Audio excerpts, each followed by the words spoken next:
사법경찰관은 영장에 의한 체포 200조의 2였고요. 200조의 3이 긴급체포죠. 네. 그 다음에 현행범 체포가 있었고, 그래서 잘 구분해서 알고 있어야죠. 미리 수색영장을 발부받기 어려운 긴급한 사정이 있는 때 한정해가지고 영장 없이 타인의 주거를 이렇게 피의자 발견을 위한 수색을 할 수 있죠. 네, 맞습니다. 여기 앞에까지는 맞아요. 네.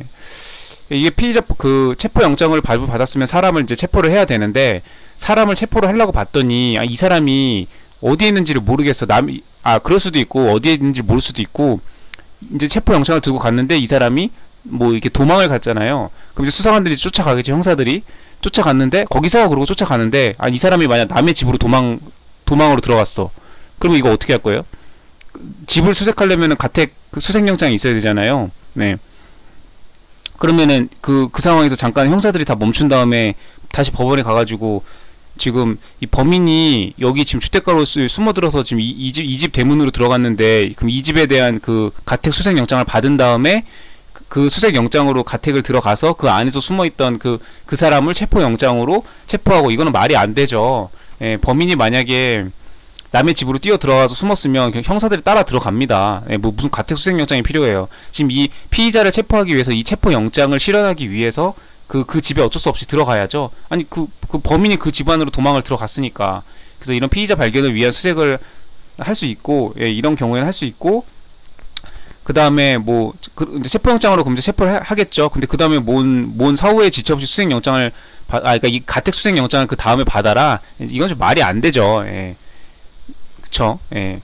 이거는 체포영장을 집행을 하기 위해서 어쩔 수 없이 법에서 인정을 해준 거고, 뭐 그 다음에 이걸 사후에 지금 이 수색영장을 받으라는 거는 이 지금 그 범인이 도망으로 뛰어 들어간 남의 집에 대한 그 주거 수색영장을 받으라는 거잖아요. 이게 뭐 무슨 의미가 있나요? 예. 물론 그 범인이 숨어 들어간 집주인 입장에서는 좀 황당하지만, 뭐 살면서 그런 일이 몇 번이나 있겠어요. 뭐 아파트 같은 경우에는 그럴 일이 있을 수도 없고, 네, 남의 집에 숨어 들어가는 거는 무슨 개인 주택가 단지에서나 가능한 일이지, 아파트에서 어떻게 남의 집으로 숨어 들어요? 말이 안 되죠. 문 다 이미 잠겨 있는데, 다 도어락 다 돼 있잖아요. 디지털 도어락. 그러니까 그런 거기 때문에. 그리고 이제 만약에 숨어 들었다 하더라도 이거는 그 범죄 체포를 위해서 이제 국가에다 좀 협조를 해줘야죠. 이제 수인을 해줘야죠. 네. 그러니까 이거에 대해서 무슨 수색영장을 뭐 받는 거는 이거는 아니다. 네. 그러니까 이제 경찰 공무원이니까 이런 이제 이건 실무적인 절차들을 알고 있어야 되니까 이런 걸 많이 냈네요. 이 뒷부분이 틀렸습니다. 네. 그냥 피의자 그 체포영장의 집행을 위해서 이 사람을 발견을 해야, 찾아야, 도망간 놈을 쫓아가야 체포를 할 거 아닙니까? 그러니까 그거의 체포영장을 집행하기 위해서 필요한 그런 수순이죠. 네.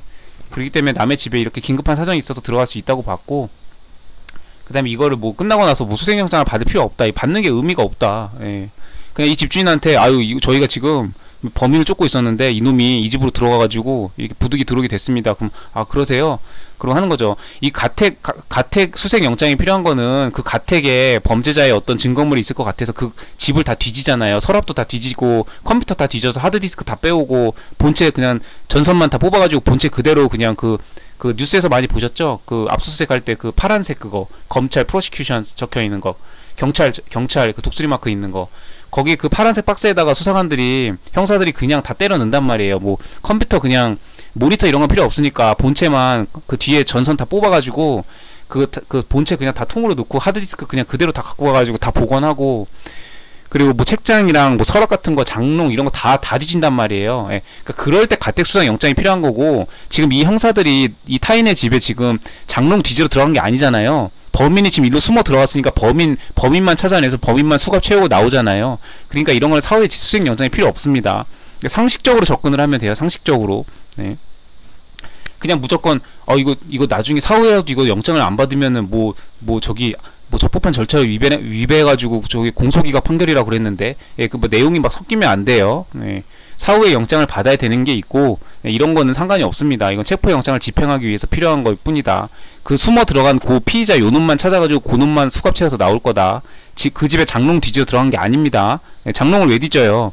네, 물론 장롱에 숨어 있으면 그 숨어 있는 놈 찾으려고 장롱문을 열어보긴 하겠죠. 근데 뭐 그 안에 무슨 뭐 물건이랑 하드디스크 네, 파란색 박스에 담으려고 들어가는 게 아니죠. 네, 그러니까 내용을 상식적으로 이해하면은 아무것도 아닙니다.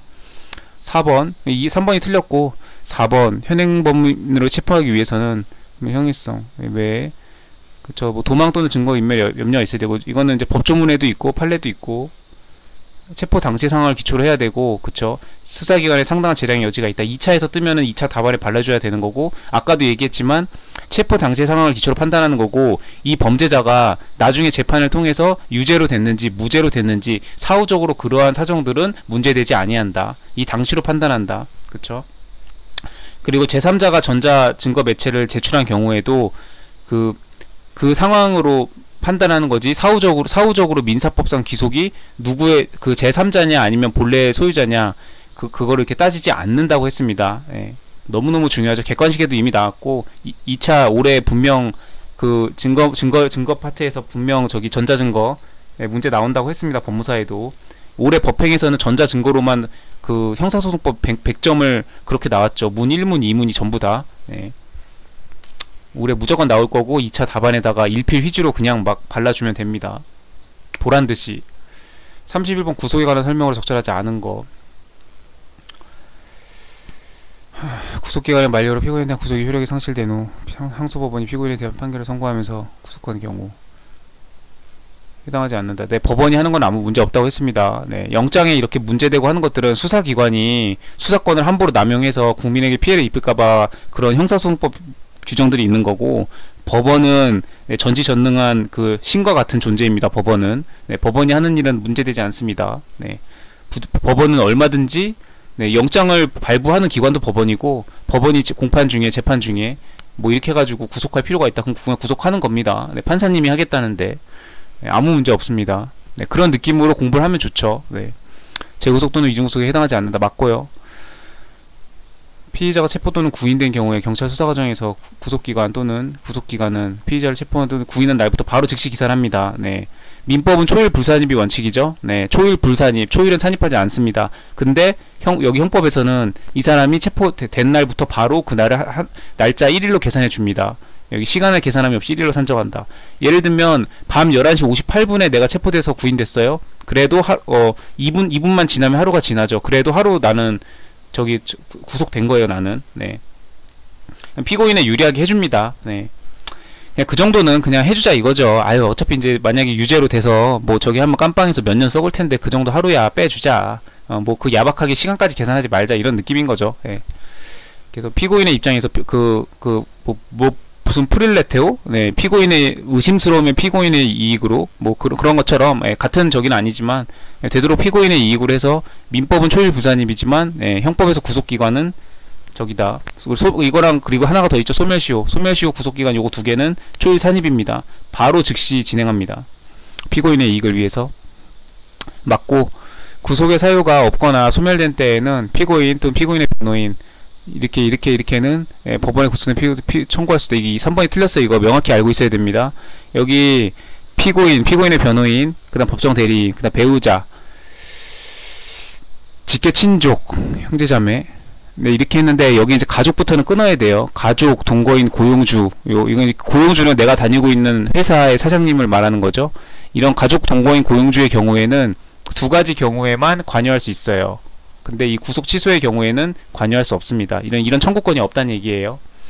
나머지 이 가족, 동거인, 고용주가 등장하는 게 형사소송법에 두 군데가 나옵니다. 네. 그 두 군데는 이따 조문으로 볼게요. 아무튼 그 두 군데에 해당하지 않는 구속 취소를 청구할 수 있다고 했기 때문에 틀렸습니다. 네. 이거는 명확히 이 주체들은 알아둬야 됩니다. 그리고 이게 뭐 많지도 않아요. 나머지는 다 피고인, 이 변호인 여기까지인데, 네. 요 가족, 동거인, 고용주까지 얘네들도 허용되는 게 두 개가 있습니다. 네. 그것만 구분해서 알면 됩니다. 3번이 틀렸고, 구속 전 피의자 신문을 하는 경우에 법원이 구속영장 청구서 이렇게 접수한 날부터 반환 날까지의 기간은 검사의 피의자의 구속기간 산입하지 않는다. 조문 그대로고요. 맞습니다. 30번을 안 보고 넘어갔나봐요. 네. 다시 체포한 영장을 기재해야 된다. 네, 그래서 얼마든지 다시 체포 영장 발부받을 수 있고요. 그 다음에 여기 체포 구속 적부심 대상 나오죠. 이렇게 해서 형제자매나 가족, 동거인, 고용주 이렇게 나오죠. 네, 가족, 동거인, 고용주가 들어가는 두 가지가 있는데 그 중에 하나가 체포 구속 적부심입니다. 이게 정당한지 심사해 달라는 거죠. 법원에다가. 체포 구속 적부심은 이 가동고가 할 수 있습니다. 네, 청구할 수 있다. 그 다음에 뭐 이렇게 해서 조문 돼 있고요. 피의자에 대해 공소제기가 있는 경우에도 또한 같다. 네, 석방을 명하면 됩니다. 그 다음 영장에 응하지 아니한 강제처분. 검사 또는 사법경찰관은